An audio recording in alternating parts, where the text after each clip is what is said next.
I love the classic Universal monster movies, especially the films of James Whale. The Invisible Man and Bride of Frankenstein are some of my favorite horror movies of all time. What better time is it to cozy up to one of those classic Universal monster movies than in October in anticipation of Halloween? It's such a perfect time to watch these films and to talk about them with others that love them.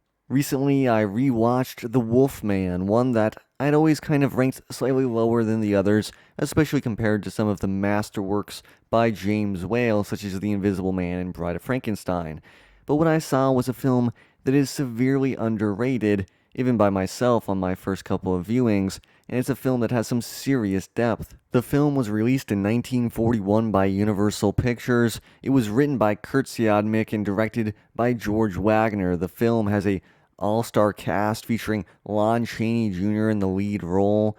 You also have Claude Rains, the Invisible Man, alongside Warren William, Ralph Bellamy, Patrick Knowles, Bela Lugosi, Dracula himself, and Evelyn Ankers, alongside Maria Ospinskaya. Now, this might not be the most recognizable cast nowadays, but someone like Maria Ospinskaya was a multiple-time Academy Award nominated actress, and Claude Rains and Bela Lugosi were, of course, major stars in previous Universal monster movies, so this was really going to be a stacked cast to surround Lon Chaney Jr. in a true vehicle for him to really try and step into the role of his father, having to literally step into his shoes by inheriting his name as well as a screen name that he didn't really want to do, but he was forced into by Universal. Now, Lon Chaney Jr.'s own personal life would have a lot of parallels and kind of mirror the character he would be playing, Larry Talbot. Now, Talbot is trying to inherit the family name, a very strong legacy behind that name, but feels like an outsider, an outcast, or in some ways not able to connect with his father or with that name or that legacy. And so there is some kind of interesting parallels, and there's a lot more depth to this film as a result of some of these interesting creative choices made by screenwriter Kurt Siodmak, who in a lot of ways helped to create the modern mythology of werewolves that we know today. Of course, Siodmak did a lot of research into these European myths and folklore on werewolves, and he took a lot of that for the movie to help build his own mythology, and then he infused it with his own creative ideas, which in many cases were mistaken for legitimate mythology and folklore surrounding werewolves from European villages. So this already gives the film a very strong legacy in the history of werewolf movies, as a lot of the mythology created by Siodmak would go on to inspire all sorts of werewolf movies up to the present day. Now, of course, it's not the first werewolf movie, and it's not the first one made by Universal. There was Werewolf of London, but that one was not nearly as successful or impactful as some of the other early Universal monster movies. So this was really the first serious attempt after that movie to try and go back to that well and to really make a successful werewolf film. Now, another thing that Siodmak had really done a lot of research in and was trying to really develop as an idea within the screenplay was this idea of sort of Freudian psychoanalysis and really incorporating psychology in a very strong way into the characterization, into the narrative itself, and really trying to build this sort of narrative that was built on the ambiguity of, is Larry Talbot actually turning into a physical werewolf, or is it just this manifestation of his psychological state that's so fractured from all sorts of different pressures that he's facing that he feels that he's becoming a werewolf, but he's not literally becoming one. And that was sort of supposed to be an ambiguity that would remain throughout the runtime, but Universal Pictures, of course, wasn't going to have any of that and wanted the American audience to get what they paid for, which was to see some monster makeup. So a few weeks before the film was officially going to start shooting, Universal imposed this mandate of monster makeup and monster shots, which as a fan of these types of movies I appreciate, but I'm sure Siodmak did not like that very much, and he thought that it worsened the film, it weakened it. But to be honest with you, I think it kind of, I appreciate it, right? I love the work of all these awesome makeup effects artists. Jack Pierce is a legend, and I love seeing that on display. But even though he wasn't able to incorporate all that ambiguity and the sort of that strong the psychological aspect, a lot of that still does remain in the script and adds a layer of depth to the film. Another layer. There's so many layers of depth that are kind of hidden upon first viewing, but the more you watch it, the more it starts to unravel itself, which is really cool. Now, this isn't like the deepest horror movie of all time, but for being this sort of assembly line, factory produced Universal monster movie of the 1940s, it has a surprising amount of depth and heart, which I think really makes it stand out and makes it very watchable and enjoyable even to the present day.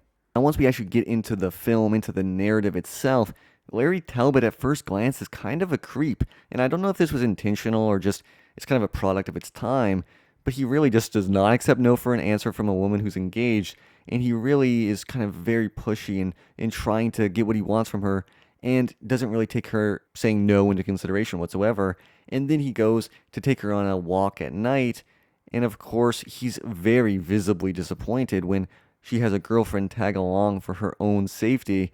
It's just these weird little things that kind of stand out, and it's like I don't know if that was intentional or if just it was in the 1940s and this was acceptable behavior, because for the most part, Larry Talbot really is a very lovable character, and he's very human, and he feels real, and he feels like he has this actual like demons that he's struggling with and he's grappling with, and there is an actual tension between who he wants to be and who he feels he's destined he has to be, and just trying to fit that role after his brother's death. Now, of course, him and Claude Rains do not look like father and son whatsoever, so that does kind of add this weird level of humor that could take you out of the film if you took it too seriously. But I kind of have suspension of disbelief that allows me just to enjoy this film, and I really do feel like there is some actual depth between that relationship, even if they do not look like father and son whatsoever.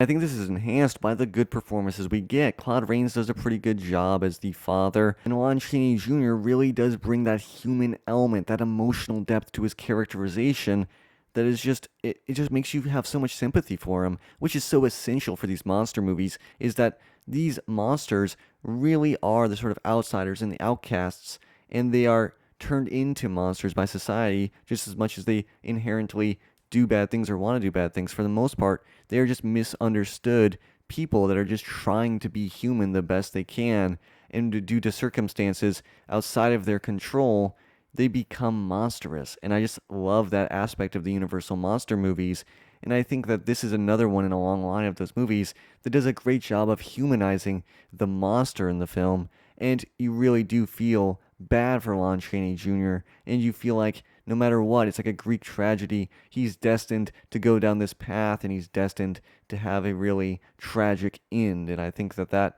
is really strong for a horror movie, especially for this time, and really helps the film to be still very watchable in the modern day. Now, another thing that really helps sell this movie is the great atmosphere that's accomplished. Now, they're reusing a lot of sets from other movies, but they're able to make it this weird kind of place that's outside of space and time. You're not really sure when this movie is taking place. You're not really sure where it's taking place. Though I know, of course, in the script it was supposed to be in Wales. That's where it's supposed to take place, but they never explicitly mention it in the film, I don't believe. And that really adds this aura of almost like a fairy tale type of film, which I think really works well. And you have the great sort of fog effects that make everything feel so sinister and Halloweeny and fun and fall. And that's just another aspect of it that makes it so much fun to watch around this time of year. So I really love the atmosphere they do. I think, like I said, the human drama of the film works well and is very effectively executed. And while the film's obviously not very scary anymore, I still appreciate the time and effort it took for the makeup effects.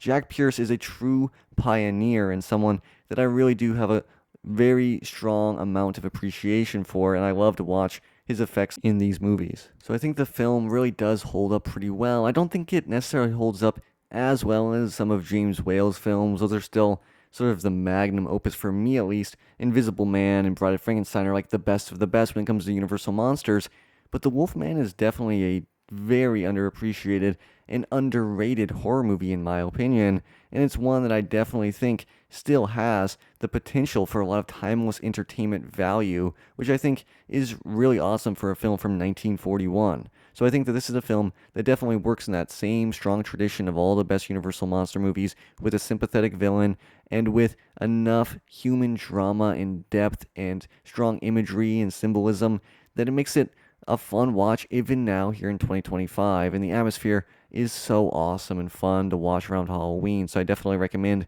you watch it in the next couple of days. And one last little aspect that I think really makes these Universal Monster movies so rewatchable in the modern day is the short runtime, which is something modern movies have completely forgotten as they become more and more bloated and they just forget about editing completely. These movies are about an hour long, they never overstay their welcome, and even if there is boring scenes here or there, for the most part, you can just appreciate the film for moving at a very brisk pace. It makes it so much more watchable and also allows for the easy ability to do double features for these Universal Monster movies. This is something I think modern Hollywood has forgotten, that you don't need all these movies to be super bloated and long. Most movies could just be like 80 minutes long, and that's fine. You don't really need to have these way overly heavy exposition films with just a huge time commitment and just a huge time sink of your day just to watch some movie that could have been edited down completely and still been very enjoyable.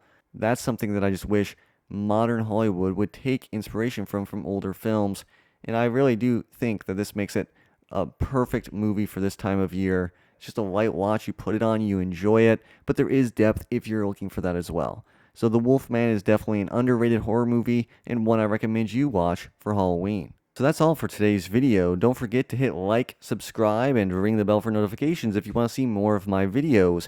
Let me know in the comments below what your favorite Universal Monster movie is. Happy Halloween, everyone, and thank you again for watching. I'll see you next time.